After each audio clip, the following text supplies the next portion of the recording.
I now request our Honorable Chief Minister, Mr. Basavaraj Bommai, to come on stage and give us the Chief Guest Address. Thank you, sir. A three-time MLA from Shiggaon in Haveri, Mr. Bommai also holds the Bengaluru City Development portfolio. We are truly privileged to have Mr. Bommai speak to us on the very important topic of envisioning Bengaluru in 2040. Over to you, sir. A huge round of applause, ladies and gentlemen.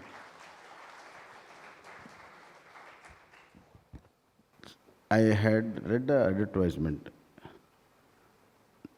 Morning cup of tea is not complete without Prajavani and Deccan Herald. ಅಂತ ಒಂದು ಹೆಮ್ಮೆಯ ಪತ್ರಿಕೆಯ ಸಂಪಾದಕರಂಥ ಶಾಂತಕುಮಾರ್ ಅವರೇ, ಇಲ್ಲಿ ಮಾತನಾಡಲು ಬಂದಿರುವಂಥ ಎಲ್ಲ dignitaries ಅವರೇ, ಡಾಕ್ಟರ್ ಶೆಟ್ಟಿಯವರೇ, ಡಾಕ್ಟರ್ ಬಳ್ಳಾಳ್ ಅವರೇ ಮತ್ತು ಎಲ್ಲ ಗಣ್ಯರೇ, ಇಲ್ಲಿ ನೆರೆದಿರುವಂಥ ಎಲ್ಲ ಪ್ರತಿಷ್ಠಿತ ಗೌರವಾನ್ವಿತ ಗಣ್ಯರೇ, ಅಣ್ಣ ತಮ್ಮಂದಿರೇ, ಅಕ್ಕ ತಂಗಿರೇ, ಮಾಧ್ಯಮ ಸ್ನೇಹಿತರೆ,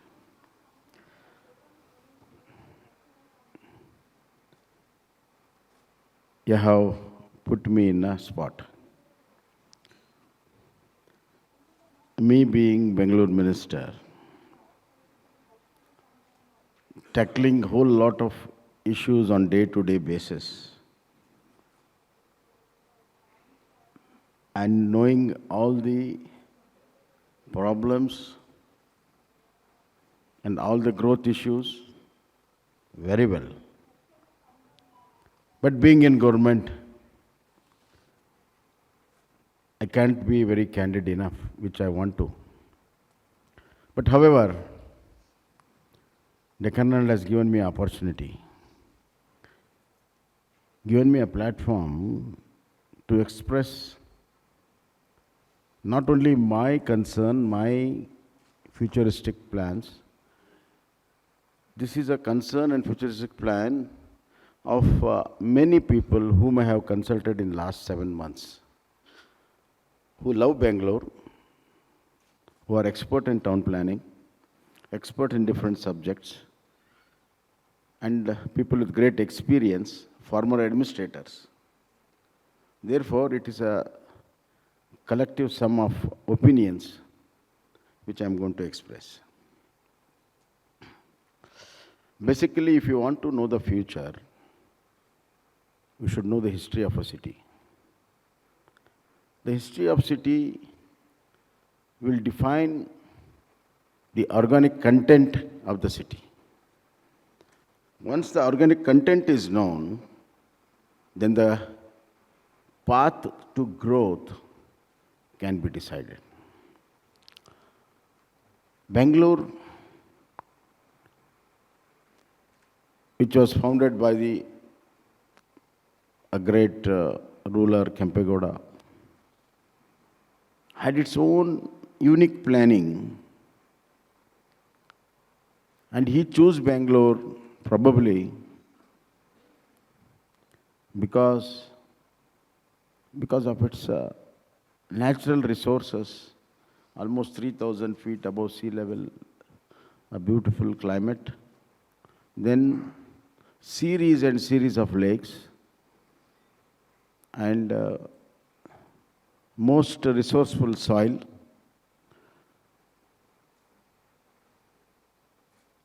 and it was a great plan where he demarked the boundaries of a city. This is very important. Very few cities have the demarcation. That's why the growth is unplanned, and growth is non-friendly natural resources. Hence, a big strain on the city in terms of resources, in terms of livelihood. We are seeing it. Probably, we wish now that we have to explore now what is the core Bangalore, what is the add-on Bangalore. There are two add-on Bangalores. The core Bangalore, as you know, the entire old city. Then came Central District. Then came eight municipalities amalgamating with the city. Now 110 villages are now joined to the city. So whenever there is amalgamation of different entities in municipalities and other things, they come along with all their problems. So they add on to the Bangalore municipal problems. Secondly, the synchronizing these two entities is very difficult in terms of roads, in terms of your UGD, in terms of your open canals, in terms of water supply. It's a huge task. Therefore, we have got multi-situation and multi-facilities in the city. You don't have one unique water supply plan. You don't have one unique road plan. This is what we have inherited already. Now, in spite of all this, we are trying to bring back the Bangalore planning on track.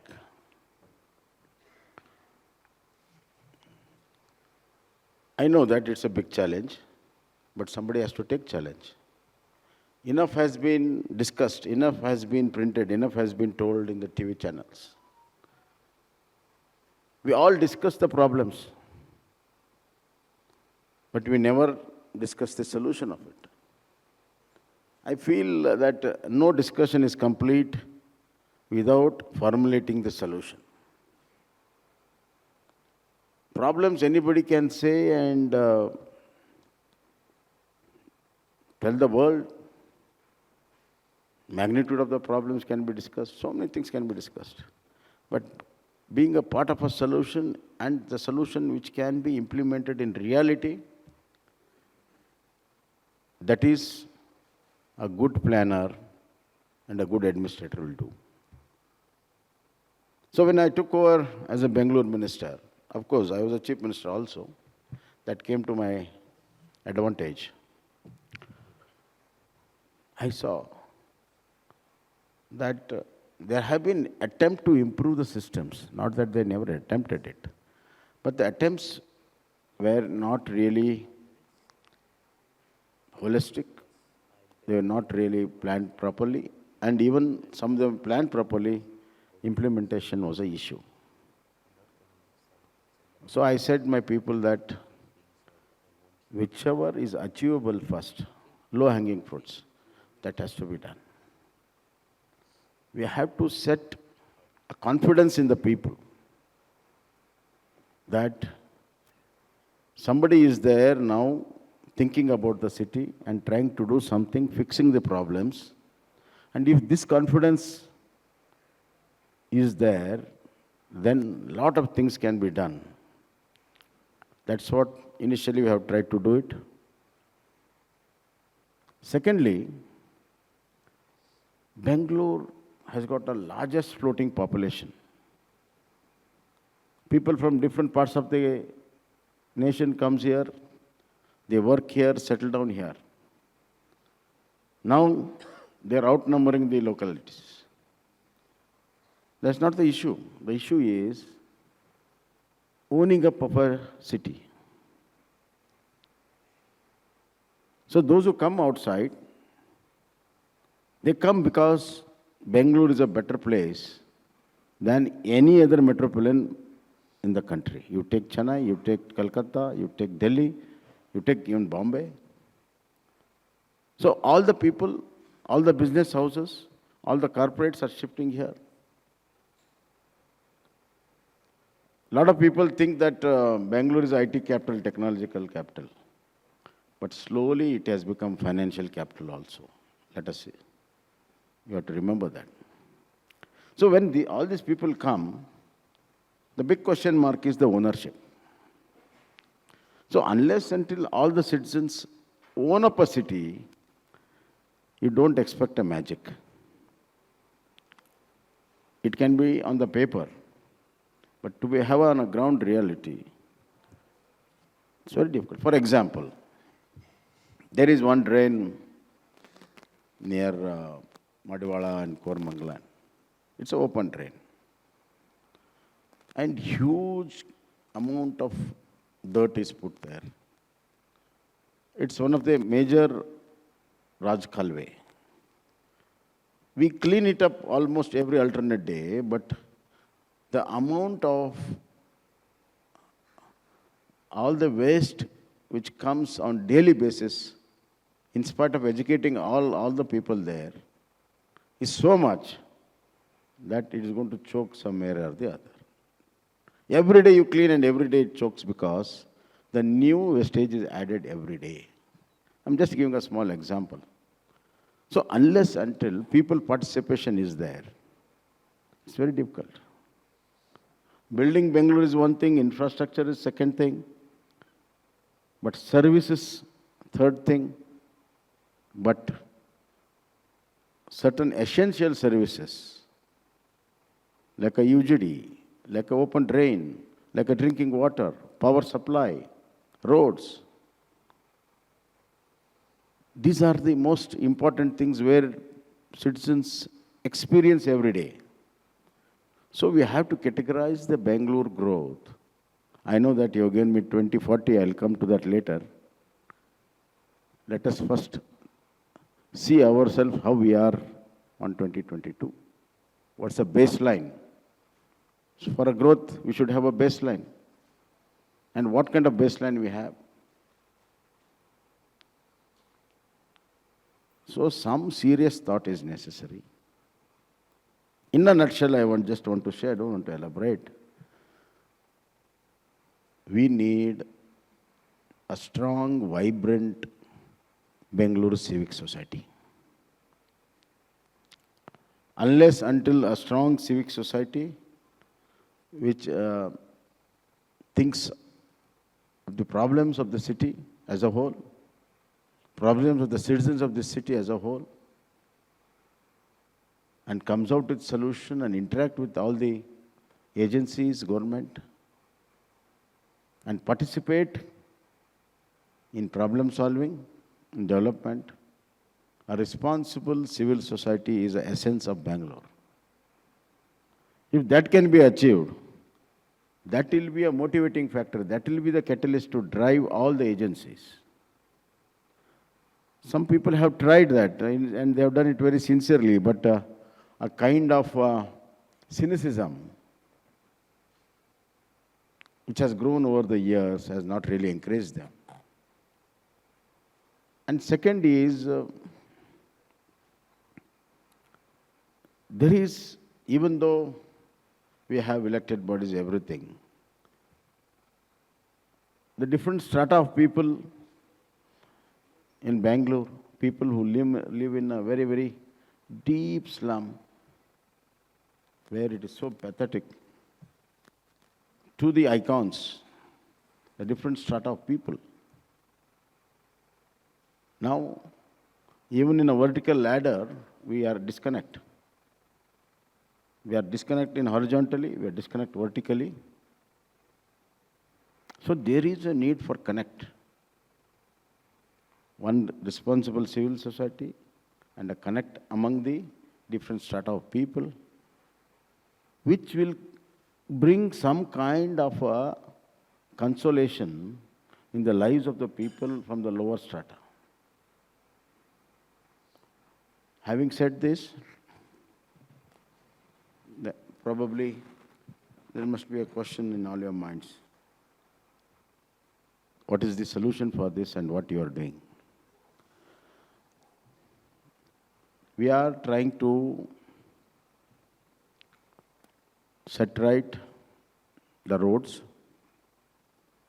basically the drains.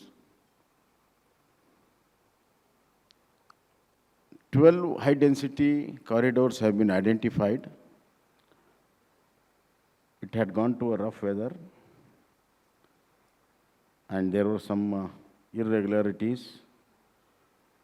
So I have asked them to redo the whole thing with completely legally.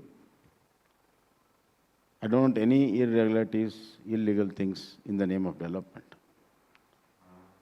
So I'm setting it right, and once these 12 corridor roads are ready, it will be a seamless signals where the major traffic which comes out from a major metropolitans like Bombay, Chennai, Hyderabad, when they come into the city, there will be proper monitoring and proper guidance, as well as the seamless signals. We'll see that easy flow of a heavy traffic. If that is taken care, then our RTL and sub-RTL roads can be managed the better way than what it is now. Because we see that 4-axle truck with 16 wheels walking in front of Deccan around MG Road, and we see in front, just beside the Vidhan Sauda. The roads are designed for something else, and the load which takes is something else. So we have to have certain, road plan is different, traffic plan is different. So I'm going to have a traffic plan for the city. The right kind of movement should be there on the right roads, and the road should be designed in such a way where that kind of a load can be taken. Second major thing is to avoid the major influx of traffic. I have already decided, and it's going to be tendered. This is also a long pending peripheral ring road, but now we have cleared, and we're going to tender very soon. The nice road has taken one portion of it. The next portion connecting the other portion from Hebbal to the next, up to the Mysore Road, all around, that will be taken up. If that is done, then lot of traffic which naturally comes into the city can be avoided. The next step I have gone, there is something called Satellite Town Ring Road, STRR. And that comes from Devnalli all along, and it joins to the Mysore. This thing. So STRR, I had a very big discussion with the Government of India, and we have agreed for certain concessions, which Government of India was seeking some extra concessions in terms of tax consumptions, exemptions and other things. I have agreed in principle. Shortly, we're going to have an agreement with Government of India, and STRR is going to commence this year. And the third thing is this major water drainages, which causes floods every heavy rain, especially in the low-lying areas. The entire length is around 800 kilometers. 400 has been done, 400 has to be done. That 400 we are taking up this year with 1,500 crores. DPR is getting ready, and we are going to take this year itself. That will take care of floods during heavy rains. And the fourth more important is sewage treatment, waste management. Waste management is the greatest challenge. Every day we produce 5,000 tons of waste. So imagine how to manage the waste. All the quarries in and around dumping quarries are getting filled up. And we are paying heavy money for that. Transportation heavy. So I'm coming out with a new plan, and this is totally citizens oriented, because we generate waste. We have to handle part of the waste system. We can't say that it's a municipal bodies, but because we generate. Every citizen generates. So individuals should have some control in generating a waste. Not that waste will not be generated, but we can reduce if one really thinks That's, if you think in a day, what all activity you do, we can reduce 5%, 10%, 20% of the waste we produce. Second is, now there is a lot of technology has come, and from 100 kg to 2 tons of waste treatment plant can be installed in all the commercial establishments, hospitals, Kalyana Mandapams, big restaurants, shopping malls, everywhere, where it will be, even the wet is treated there only, and it produces a manure, and we can have a Bangalore brand manure, and I have asked Agriculture Department, Horticulture Department to consume this. This we are going to start very shortly. And I'll make it compulsory for all commercial establishment to have this unit, as we have generators now. And the size is almost as generator size, nothing big than that.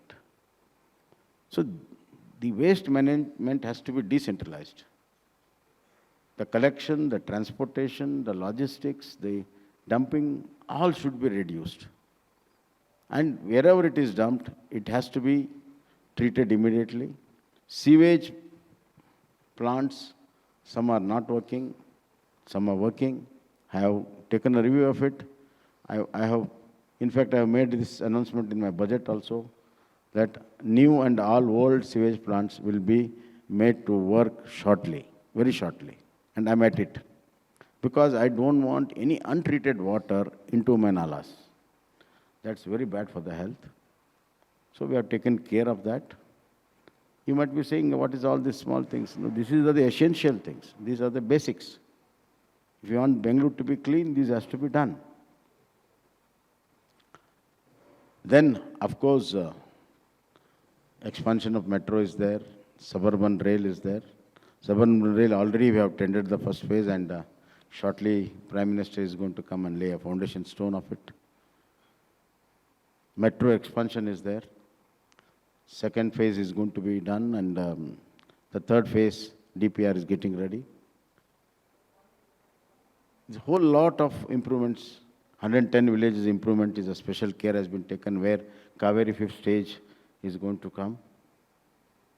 And I'm trying to get additionality of water. Because Haveri 5th stage, if it is completed, the water is good enough for now, but for the future we need some more water. So I have planned, I have given, as an irrigation minister, I have given almost 1.8 TMC of water to TJ Halli tank. And that tank rejuvenation is almost complete now, it's going to be completed. So another 2 TMC of water for north of Bangalore will be taken care. And further 5th phase and further augment of water is sought in the Haveri systems, within the systems. That will also be taken care. And of course, the great Mekedatu, which is there in the news, Deccan Herald is hitting the headlines on that.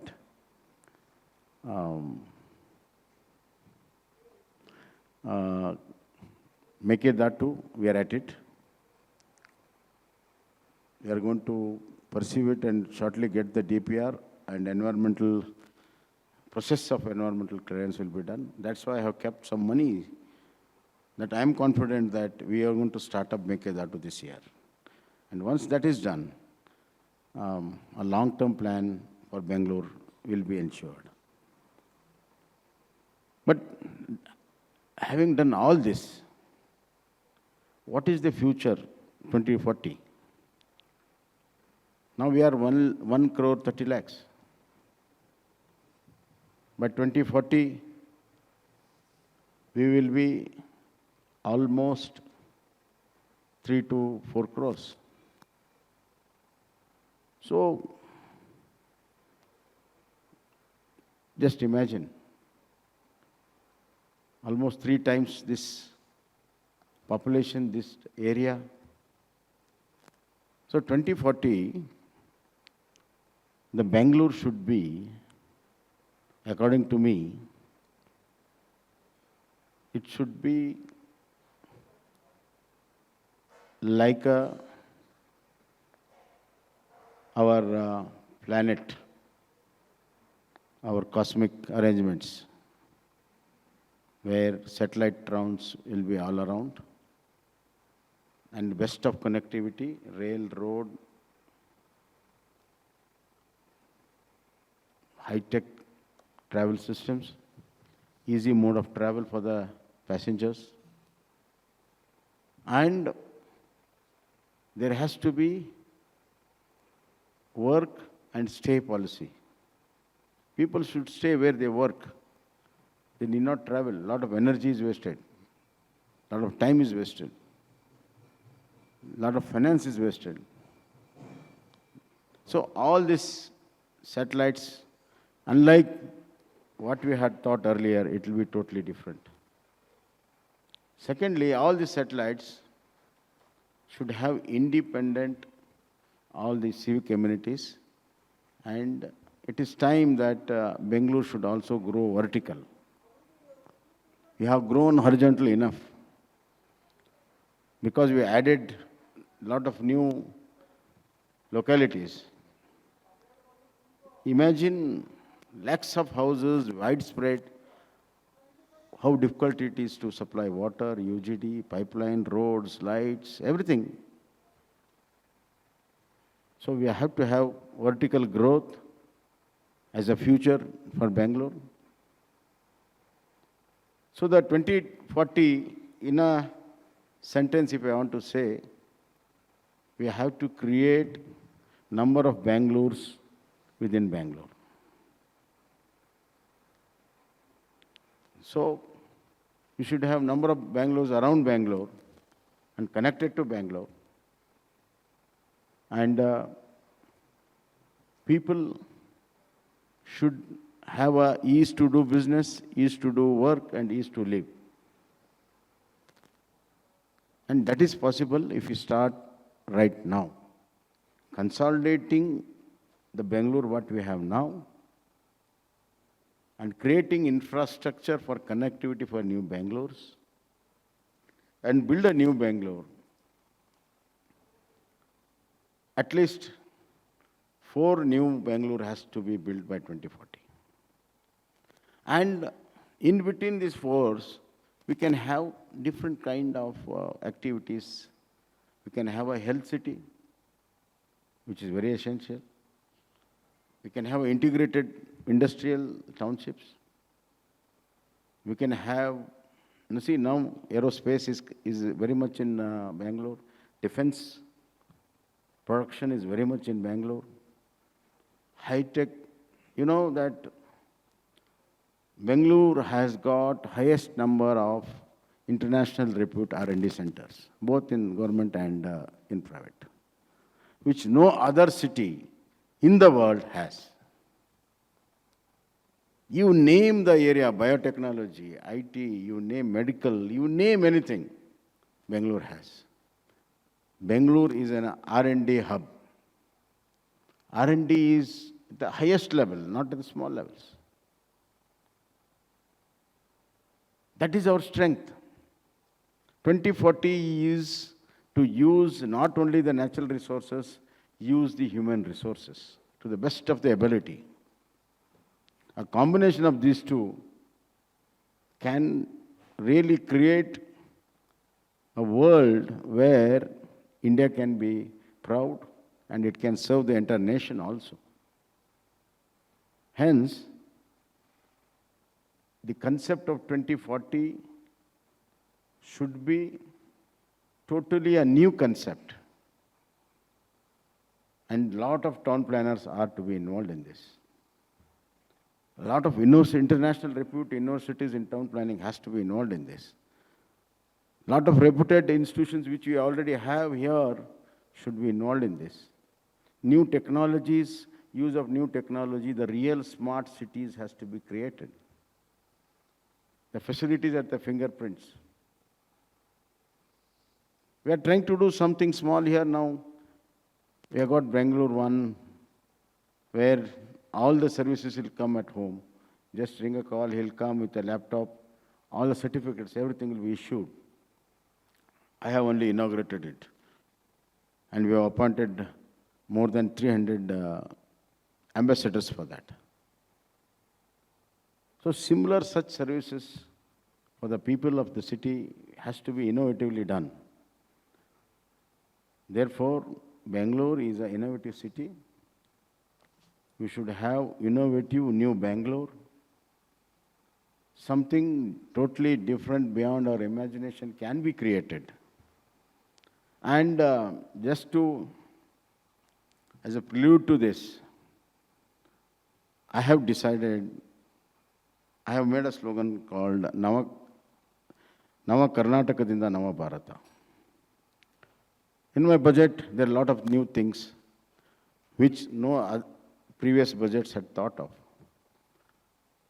One of the new things is, I am trying to build 6 new cities in the state on a government land. Land should not be an issue.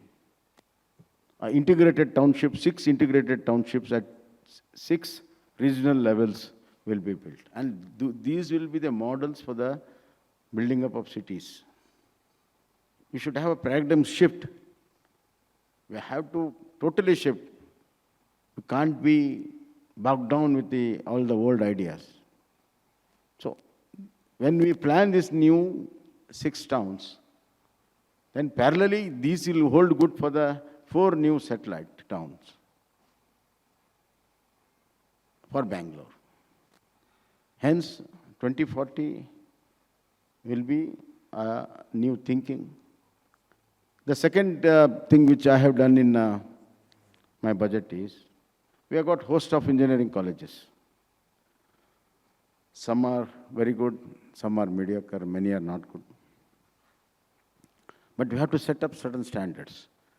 I know that a lot of my Kannadiga children wants to go to IITs. They don't get it. And I thought, if IIT is that much great where my children can't reach, then I'll create my own IITs. So Karnataka Institute of Technology, I have created this year. 7 new government colleges will be upgraded, first to NIT, then IIT. And we'll have international collaborations for that. So children need not go outside. Similarly, I am going to have a new concept of university. University means a very big building, a lot of people, a lot of offices, very, very heavy. Things have changed. Slim, smart universities which operate digitally. All the facilities will be given to the students. Study material, examination, results. So I am trying 7 such universities in our PG centers which we have already got infrastructure. This is a new thing I am trying to do. New township, new education, new universities, and new planning. Sectorial planning I am trying to do. There is a disparity in the growth in Karnataka. Our per capita income is more than 3 lakh. But this is all contributed only by 25-30% of the population. 70 people of the population in the state, they earn for their livelihood, sustainable livelihood. I want especially the rural folk, the SC, ST, OBC, women, I want them to upgrade themselves. We got a lot of schemes, financial help we are trying to do. They have to upgrade and be part of the economic activity. Imagine 30 people per capita is 3 lakh. I want, even if out of 70, even if next 30, it comes true. If they contribute for the economic activity, their per capita income will go up. Our GSDP will go up. It's a win-win situation. For me, economy is people, not money. Economy is a people. People can create wealth.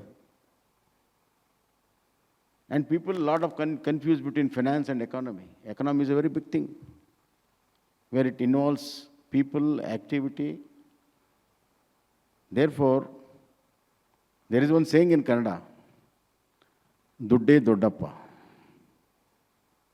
But times have changed now. You can't say Dudde Dodappa. I am saying Dudme Dodappa. That means earlier a moneyed man was a big man. But I say that now a man who has got a lot of job on hand is a big man. So these are the new things I'm trying to build. Already inbuilt in budget, and this is my thinking. This holds goods for Bangalore also. And a good environment is necessary. When Ramakrishna Hegde was the Chief Minister, he had created green belt. Then that green belt slowly, it became brown, then shifted. Now our planning is such that it not depends on the needs of the people or need of the city, but it is decided that where the big people's property are located. Supposing a big people property is in the green belt, then green belt will be shifted. This is how lot of things have fallen down. The cost of the land in Bangalore is so enormous, most of them is artificial. That's why I'm easing out, I'm unlocking the land for housing and other purposes, because everybody wants to own his own house, nothing wrong in it. But government has to have certain plans where people will be able to get their own house of their own earnings. Now we have made such a law, it's so difficult for a common man to get a site, 20 by 30. In between, he has to see a lot of officers, lot of offices. So I said, online, there is no need for a regular NA, just online appeal up and put a fees, your land is converted. Second, plan approvals, a master plan should be there. As per plan, it is there. Automatically, it should be approved. Contactless approvals should be there. Then only the land cost will come down. The cost of the land is, if the real cost is X, then it is X plus something. That something is totally unnecessary and it can be avoided.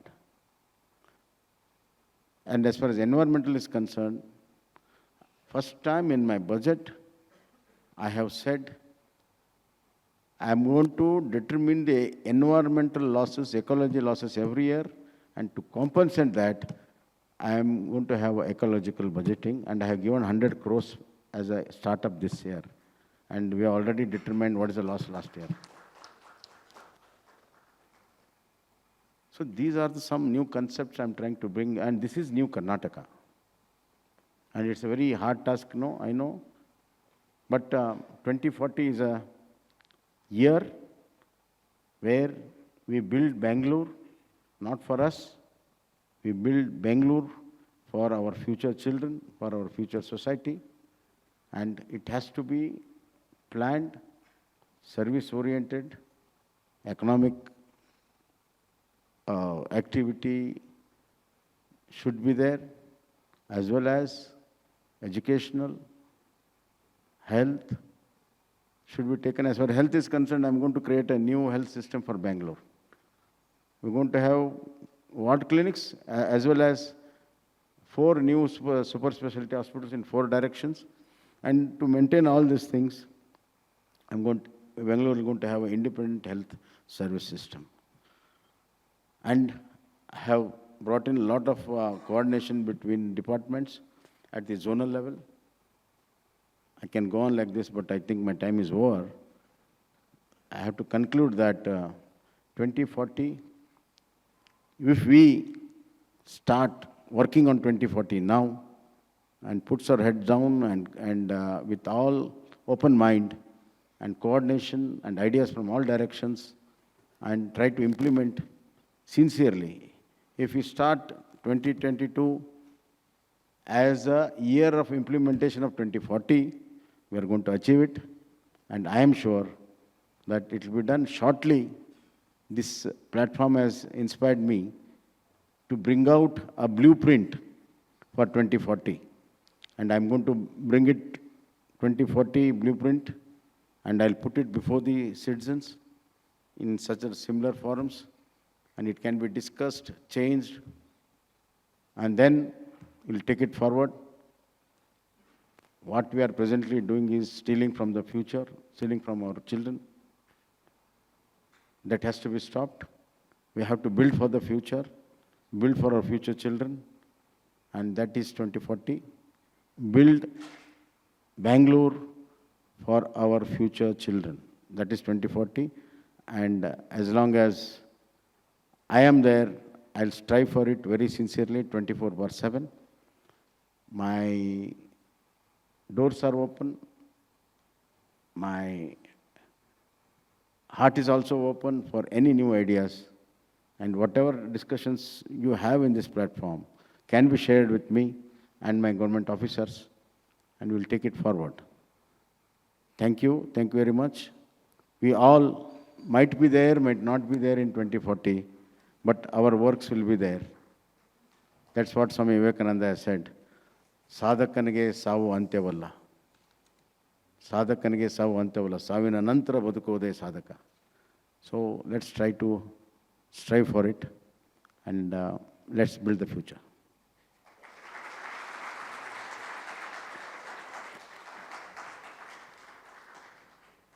This beautiful platform has been created.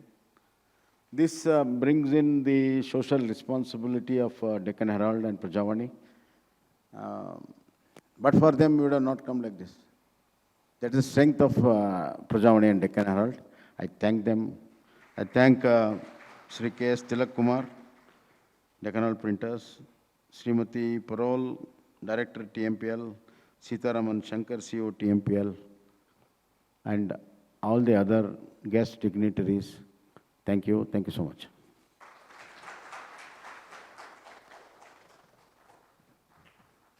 Ladies and gentlemen, a big round of applause for our Chief Minister. Thank you so very much, sir. I request you to remain on stage, as I'd like to call upon our Joint Managing Director of TPML, Mr. K.N. Tilak Kumar, to hand over the memento to our Chief Minister